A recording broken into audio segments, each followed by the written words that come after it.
මම අද ඔයාලට කියලා දෙන්න යන්නේ පොඩි දුවෙක්ට කොහොමද ගවුමක් මහගන්නේ කියලා. අලුතෙන් තමාගෙම කියලා ව්‍යාපාරයක් පටන් ගන්න ඉන්න කෙනෙක්ට වුණත් මේක හොඳ වීඩියෝ එකක් වෙයි. මුලින්ම අපි මූලික පතර බැඳ ගන්න අවශ්‍ය කරන මිමි මොනවද කියලා බලමු. උරහිස, පපු වට, ඉන වට, කඳ උස, කිහිල්ල වට, අත දිග, අත වට, සාය උස කියන මේ මිමි ටික තමයි අපිට මේ මූලික පතරම ඇඳගන්න අවශ්‍ය වෙන්නේ. දැන් මේකේ සාය උස ඇරෙන්න අනිත් හැම මිම්මක්ම අපිට කඳ ඇඳගන්න අවශ්‍ය වෙනවා. අපි ඉනට රැඩි දාලා තමයි සාය මහගන්නේ. එතකොට සාය උස ගන්න ඒ මිම්මයි ඉන වටයි විතරයි අවශ්‍ය වෙන්නේ සාය කොටසදී. ඉතුරු සියලුම මිමි ටික අවශ්‍ය වෙන්නේ කඳ කොටසට. අපි දැන් බලමු මූලික පතරම ඇඳගන්න විදිහ. අපි උරහිස් රේඛාව මුලින්ම ඇඳගන්නවා. ඒකට උරහිස දෙකට බෙදලා අඟල් භාගයක් මෙහුම් වාසිය එකතු කරනවා. එකතු කරලා අපි මේ විදිහට ලකුණු කරගන්නවා. ඊට පස්සේ අපි පොඩි අඟල් 3 කාලක් වගේ ලකුණු කරලා උරහිස් රේඛාව ඇඳගන්නවා.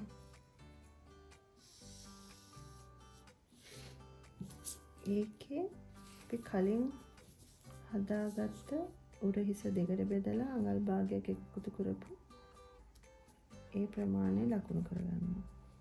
ඊට අමතරව අඟල් දෙකකුත් මෙතනින් ලකුණු කරගන්නවා කරට. ඊට පස්සේ අපි කිහිලි කට ඇඳගන්න කිහිල්ල වට දෙකෙන් බෙදලා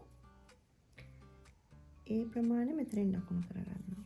ඊට පස්සේ කඳ උස ලකුණු කරගන්නවා මේ දෙකේ ලකුණු කරපු රේඛාවේ ඉඳලා. අඟල් 8මාරක් ගන්නවා. ඒකට මහුම් වාසිය අඟල් භාගයකුත් එකතු කරලා 9ක් ලකුණු කරගන්නවා. ඊට පස්සේ අපි මේ රේඛා දෙකම මේ කිහිල්ල රේඛාව කිහිල්ල ඇඳ ගන්න රේඛාව මේක ඉන. ඊට පස්සේ පපුවට හතරට බෙදලා අඟල් 1මාරක් ලකුණු කරනවා. 1මාරක් ලකුණු කරලා අපි මේ විදිහට ලකුණු කරගන්නවා. ඉනවටත් එහෙමයි. හතරෙන් බෙදුවා අඟල් 1මාරක් මෙහුම් වාසිය තිබ්බා ලකුණු කරගත්තා. ඊට පස්සේ මෙහෙම මේ රේඛාව මෙහෙම. මෙතන ඉනට එකතු කරපු 1මාර අපිට පොඩි අඟල් කාලක වගේ පොඩි ඩාට් එකක් දාලා හැඩ කරගන්නත් එක්ක ඒ ප්‍රමාණය ඇති. ලොකු කෙනෙකුට වගේ ලොකු ඉඩක් තියාගන්න නැති නිසා ඒ ප්‍රමාණය ඇති. ඊට පස්සේ අපි කිහිලි කට ඇඳ ගන්නවා. මේක මෙතන දෙකට බෙදලා දෙකට බෙදපු තැන ඉඳලා මෙහාට අඟල් කාලක් විතර ලකුණු කරගෙන මේ රේඛා දෙක යා කරගන්නවා. ඊට පස්සේ අපි සාමාන්‍ය අඟල් භාගික 3 කාලක පොඩි ඉඩක් තියලා කිහිලි කට මේ විදිහට ඇඳ ගන්නවා. ඇඳගෙන මෙතන මේ රේඛාව චුට්ටක් අපි කෙලින් කරගන්නවා. එහෙම කරගෙන උරහිස් හිර වෙන්නේ මොකුත් නැහැ. අපි බෝරිච්චයක් ටිකක් තමයි දාන්නේ. ඊට පස්සේ මේ දෙක ලකුණු කරපු තැන ඉඳලා අපි කර ගැඹුරු ලකුණු කරගන්නවා. මම මේක බෙල්ලටම වගේ තමයි ගන්න ගවුම. එතකොට අපි අඟල් 2.3 කාලක් විතර වගේ තමයි මම කර ගැඹුර ගත්තේ. ඒකල අපි සාමාන්‍ය අතේ නිදහසේ කරක් ඇඳ ගන්නවා මේ විදිහට. රවුම් කරක්. මේක තමයි ඉදිරිපස පළුව. මේ අපේ ඉදිරිපස පළුව මේ විදිහට කපලා වෙන් කරගන්නවා. මේ විදිහට මහුම් වාසියත් එක්කම තමයි මේ හැම එකක්ම තියෙන්නේ. මේකේ මම කර ගත්තට වැඩි තව චුට්ටක් උඩට අරගෙන තමයි මම මේ පොඩි වාසියක් තියලා තමයි කපාගත්තේ. මොකද ගොඩක් කරවල් ගැඹුරු නම් පොඩි අයට ලස්සන නෑ. කොහොමත් අපේ මහුම් වාසියත් එක්ක කොහොමත් ටිකක් තව කර ගැඹුරු වෙන නිසා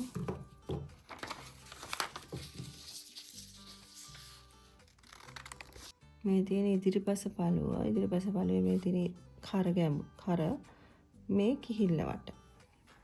දැන් මේකේ පිටිපස්ස පළුවෙන් අඟල් 3 කාලක් විතර වගේ උස්සලා තමයි අපි කර ඇඳගන්නේ. ඒක මම අපිට රෙදි කෑල්ලෙම ඇඳලා කපා ගන්නත් පුළුවන්. අනට මම වෙනම ඇඳලා පෙන්නන්නම්. මේ ඉදිරිපස පළුව ඒකෙන් අපි පිටිපස්ස පළුව ඇඳගන්න විදිහ මම පෙන්නන්නම්. මේ ටික අපිට ඕන නම් අපි කපා ගන්න ඒ රෙදි කෑල්ලෙම තියලත් පුළුවන් ලකුණු කරගන්න.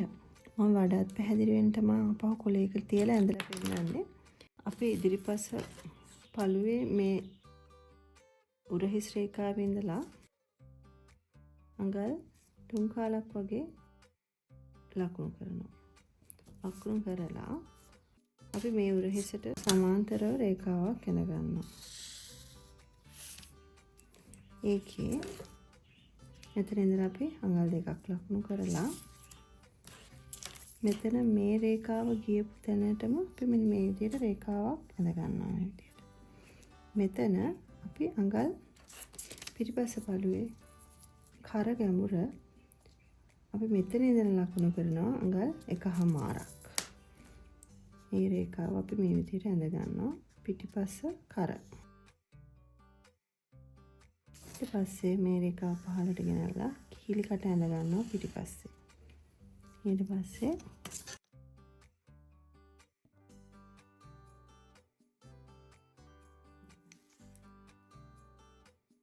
මේ විදිහට අපි මෙතන රේඛාවක් තියා කර ගන්නවා.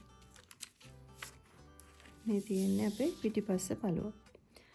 මේ ඉදිරිපස පළුව එහෙනම් අපි ඩාට් එක ඇඳ ගන්න ඕනේ. මේ ඩාට් එක ඇඳගත්තී පපුව අතර පරතරය අරගෙන ඒක දෙකකින් බෙදලා අපි මෙතන මේ විදිහට ලකුණු කර ගන්නවා. 2.5ක්. සාමාන්‍ය මම මේ ගත්ත බබාගේ 2.5 තමයි එන්නේ. වෙන බබාලගෙත් සාමාන්‍ය පොදුවේ 2.5 ලකුණු කරලා ගන්නත් පුළුවන්. ඒක බබාගෙන් බබාට වෙනස් වෙන්න පුළුවන්. පිටිපස්සෙත් අපි මේ ලකුණු කරපු ප්‍රමාණයම ඩාට් එකට අපි ලකුණු කර ගන්නවා. අපි මේ ඩාට් එකේ උස 3ක් විතර ගන්නවා.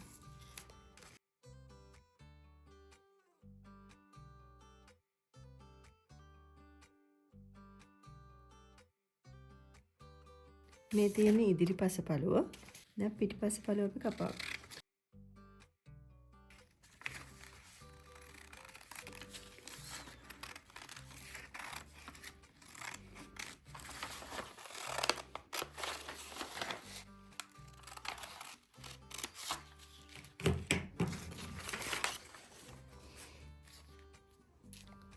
අපි දැන් අත ඇඳ ගන්න යන්නේ. අත බෝරිච්ච අතක් තමයි දාන්නේ. ඒකට අතේ දිග මම 5 මාරක් ගත්තේ. ඒකට අඟල් භාගයක් එකතු කරලා අපි මේ විදිහට ලකුණු කරනවා අඟල් 6ක්. අඟල් 6ක්. මෙතන අඟල් 6ක්. ඊට පස්සේ කිහිල්ල වට දෙකට බෙදලා අඟල් භාගයක් එකතු කරලා අපි ආය ලකුණු කරගන්නවා. දෙකට බෙදලා මේ ලකුණු කරපු ඒ තැන අපි මේ වගේ කිහිල්ල ඇඳ ගන්න අපි රේඛාව ඇඳ ගන්නවා. මේ තමයි වාටියේ රේඛාව.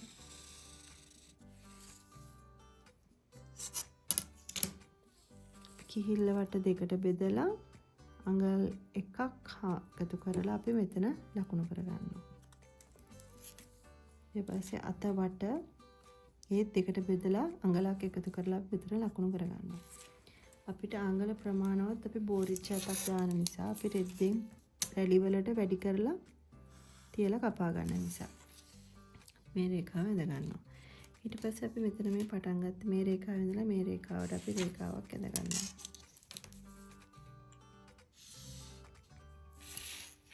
මේ රේඛාවේ මැද ලකුණු කරනවා.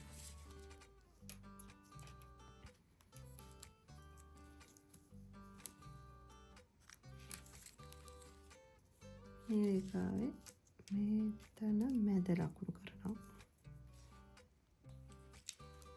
අපි මෙතන දෙකට බෙදලා අපි ලකුණු කරගන්නවා.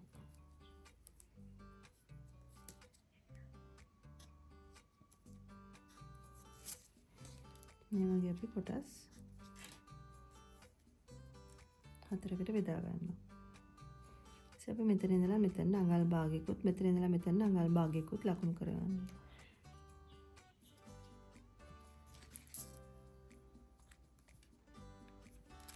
පස්සේ අපි මේ විදිහට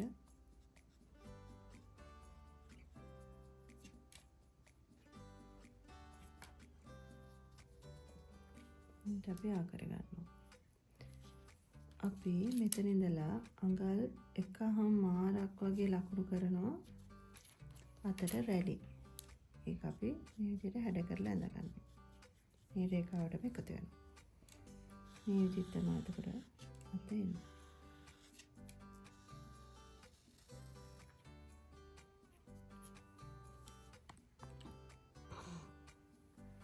අපි දැන් මේක කපා ගමු.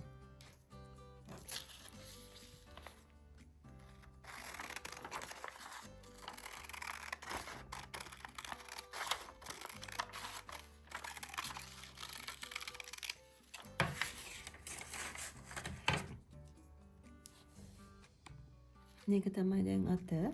විතර මේ රැලි ප්‍රමාණය මේ විදිහට තමයි අපි අත කපා ගන්න. දැන් මේ අත මම බෝරිච්චිය ගන්නකොට රැලි ප්‍රමාණයට වැඩි කරලා තමයි ගන්නෙ. ඒක මම රෙද්ද මත තියලා කපනකොට මම ඒක කියලා දෙන්නම්. ඊළඟට මම වීඩියෝ එකකින් කොහොමද පතරම තියලා රෙදි කෑල්ලකින් කපලා ගවම මහගන්නේ කියලා ඉස්සරහා වීඩියෝ එකකින් මම අරන් එන්නම්.